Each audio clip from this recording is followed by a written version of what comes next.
Hello, everybody. Toast to you and all you do.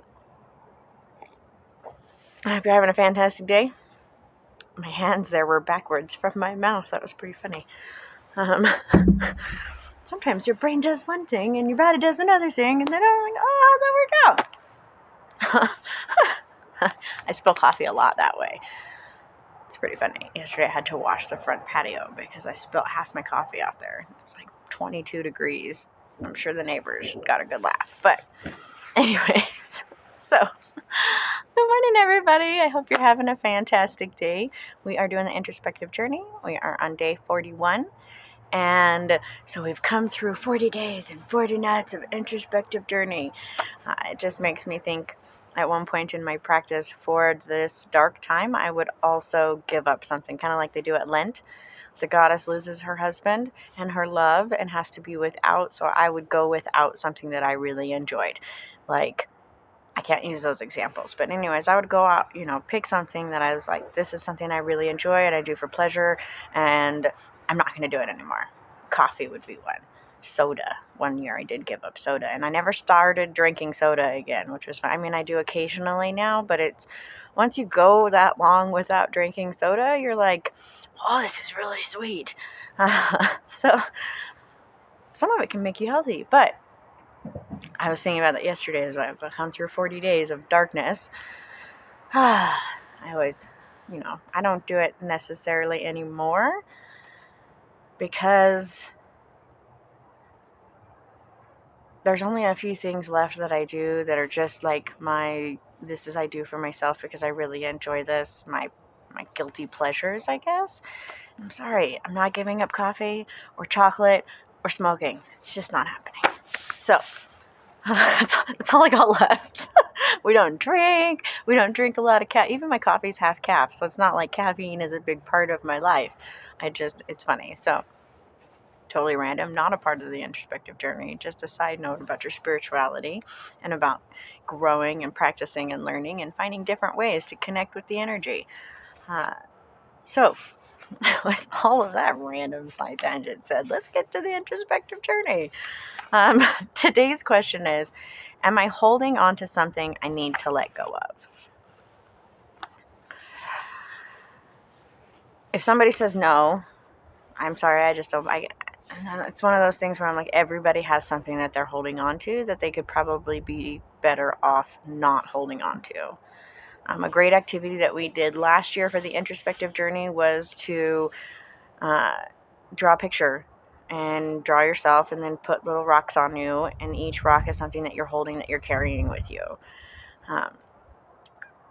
And this I got based off of when I was doing nursing school, and we went through one of the activities in one of our counseling classes to help people deal with their issues is that you go out, you get a bag, and you go out to your rock area. We all probably have some rocks somewhere. Rocks and sticks, us pagans. Anyways, so you go out to your rock area and you begin filling your bag and you think about all of the things that you're holding on to. And okay, this thing happened to me when I was a child and it really hurt my feelings, and you put it in the bag, and then you take another rock. And this thing happened to me, all the kids made fun of me when I was at school for this reason, and you put that in the bag, and then you take the next thing. So I'm really insecure about this, and you put it in the bag, and you take another rock, and you just keep doing this. And all of the things that you hold on to, past experiences, past hurts, emotional traumas, all of that stuff, maybe you need a big rock for some things, and maybe some things need a little rock. But this can be a really, really great way to see what you're actually carrying. And then you put that bag on and you carry it. You're like, holy cow, I am physically carrying all of these things. And oh my goodness. And then you start taking things out of the bag. Like, you know what? I don't need to hold on to being made fun of. Kids are mean, and it's probably because they didn't have parents who taught them how to be kind and courteous and all of these good things, and they had to learn that, and hopefully they learned that as a grown-up. But I don't need to hold on to this emotional trauma anymore. I'm gonna let it go. Honestly, I have a great spell that goes with this. You take the rocks, you take the toilet paper. This is what you do outside. You write on the toilet paper, I was bullied as a kid. And you wrap that toilet paper around the rock and you put it in the bag. And you do this with all of your things. I was abused by this boyfriend or girlfriend, because men can be abused too.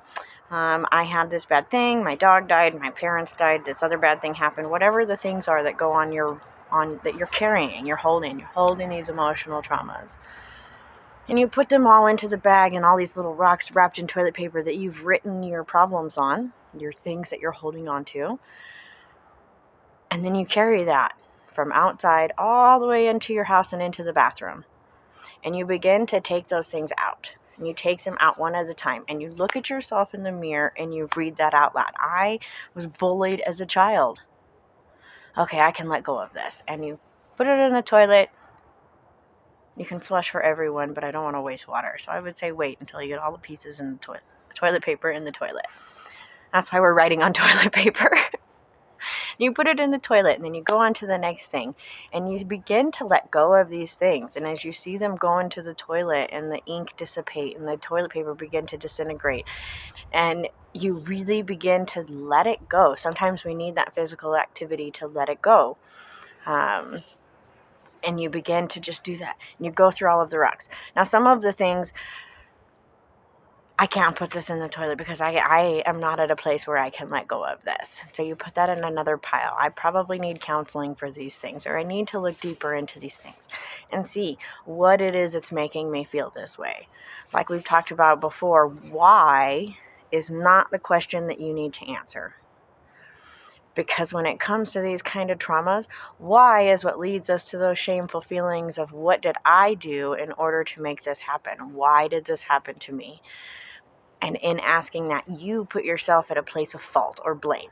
And when you are the victim, no matter what you did in order to get into that place, or no matter what happened leading up to that place, if you're a child, you didn't do anything. Even if you're an adult, prostitutes who get raped, it's not their fault. It is not your fault. And so you have to stop asking why, what happened, and what do I need to do to heal? What is the answer? Your question. Anyways, so you make those piles of, these are the things that I need to deal with. Everything else I'm going to let go of. And you say, I'm going to let go of this. And you flush it down the toilet and you say, bye, see you later. I don't want to deal with you anymore. And it can be really, really healing. Another way that you can do this if you don't want to do it on the toilet is you can get a fireproof bowl, and same kind of thing. You write it on a little piece of paper. I'd use smaller papers. You write it on a piece of paper wrapped around the rock, and then you do the same thing, except for this time, instead of flushing it down the toilet, you're going to set it on fire. You're going to burn it, and you're going to let that energy go out into the world so that you don't need it anymore. And finally, if neither one of these options are available or sound like something that sparks with you, I have done a spell with someone before where they took all of the things and they put them in a jar, and they wrote them on the jar and they put them in the jar, and we poured some vinegar in the jar. You could use some other kind of acidic, lemon juice, wash this away, get rid of this, cleanse this kind of thing. Even if you had like a moon water would work too. But anyways, and you put that in the jar, you put the lid on the jar, shake it up real good, and then you throw it as hard as you can into a dumpster or a trash can with the intent of breaking the jar. The goal is to break the jar, so don't use like a baby jar. I know it seems like, oh, baby jar. No, they're pretty indestructible. They're designed that way because they're baby jars. I would go with like a thinner jar, like a beer bottle. Something that'll break when you throw it. Don't set yourself up for failure using a baby jar or a mason jar, because they are designed not to break. Anyways, so random jar side note. Oh, it got really dark. Hello. Oh, good. Okay. Sorry. I don't know if it does that on the videos. I think I've seen one video where it did it, but the lights, because the sun is moving in the clouds. It's supposed to snow, but we got sun and blue skies now. Anyways. So you take all of this stuff, you put it in the jar, you put the lemon or the vinegar or the moon water cleansing agent into the jar, and then you throw it and you break that jar. And when you break it, you're releasing that energy into the world. Just like when you burn it, you're releasing it into the world. When you flush it down the toilet, you're releasing it into the world, and you're getting rid of this energy, because sometimes we just have to let it go. like we've talked about in other videos, you can't change the past. You can't make it not happen. You can accept what happened. You can say, this is what happened, and I'm going to either let go of this or I need to still deal with it. But either way, get to that place and begin to think about what it is that I need to let go of. What am I holding on to? We want to hold on to things that are like good memories, that are happy memories. I had all 3 of my kids on the swings yesterday. And the 2 girls have not always been big fans of swings. So this is a new thing. And so we're all swinging. And it was just one of those joyful moments where I was like, oh, look at my kids. And those are the things that we want to hold on to. But if we find that we're holding on to all of these negative aspects and we're so weighed down by these past experiences, and they're like, it's really hard to live in this moment and to live with these good things that are happening and to see those good things. Sometimes when somebody's like, oh, my whole life is horrible and everything is horrible, it's not because what is happening now is necessarily horrible. It's just that they're so focused on the bad things that they're holding on to that when they go out into the world, that's all they see. So again, it comes to perspective, and where do you want to be in your perspective, and how you want to see the world. And if you're constantly holding on to all of these past hurts like a hermit, in the Labyrinth movie, the Muppet person or whatever she turns around in her hole, she's like, hold on to all this stuff, and she almost traps her there. Like, that's what I feel like a lot of people are holding on to. And when you see their energy and you look at them energetically, they have this like heap pushing down on them and holding them down. And if we begin to let go of those things and we begin to heal by letting go, you see their energy rise and they stand taller and they feel better. And so that's the goal. The goal is to let go of those past hurts. We learn from our mistakes. We learn from our experiences. We learn and we move forward so that we can go out and experience something new. So that's my challenge for you today. I want you to think about, what are you holding on to? What past hurts, what past experiences, what things from your past are you holding on to? And then try to let them go. Or find out what you need to work on. Find out what you're just holding on to because you've held on to it for so long you don't know how to let it go. Well, flush it down the toilet and just let it go. Sing the Frozen song until you just like blast it on full blast. Let it go as you flush the stuff down the toilet and really let it go. I know that, and I've referenced Disney movies and different movies before, but this one to me is such an amazing life lesson.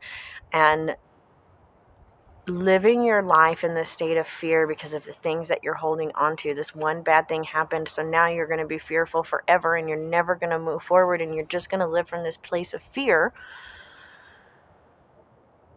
And then when you let it, like, the powers of... Okay, so if you watch Elsa's transformation in the movie, it really speaks to the whole transformation of self, of living your life in fear and not going out and doing things and not experiencing life because you're so scared of something. Now you need to let that go. And you need to put those rocks aside and say, I don't need this anymore. I'm all done with this and I'm going to move forward and I'm not going to live in fear anymore and I'm not going to live in this doubt or in this place of insecurity where I can't be happy and successful.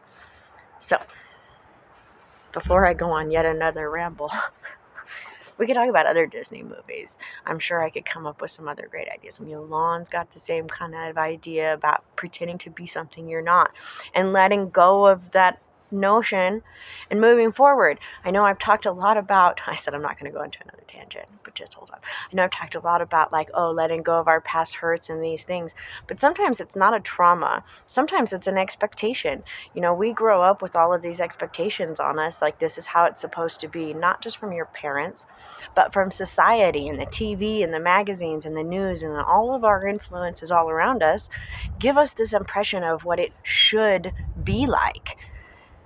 And then at some point in your life, you get to the point where you're like, this is not my reality. This is not how I should live. And so if you get to that point, okay, how should you live? And stop living up to these expectations. So if the thing that you're holding on to is some external expectation, make sure you write those on your rocks too. Don't forget that it's not just about traumas. It's also about those kind of influences. Maybe there's just a certain experience that happened to you that affected you in such a profound way that it changed the way that you think of things, and maybe you need to let that go. And it doesn't necessarily have to be negative, I guess. Some things we hold on to, like I said, because they're positive. And I guess that wouldn't be a rock that you're holding on to. Just trying to think of some other metaphor, but I can't. There's just this little white spider crawling up the rock right here. It's like, I can do it. And so there's your metaphor. You can do it. You can let go of these things. You can overcome your past. You can overcome these expectations that are not real or not good for you. Maybe you have your own expectations of self that aren't very valid. Maybe you're a perfectionist, and you can kind of let go of that, holding on to that.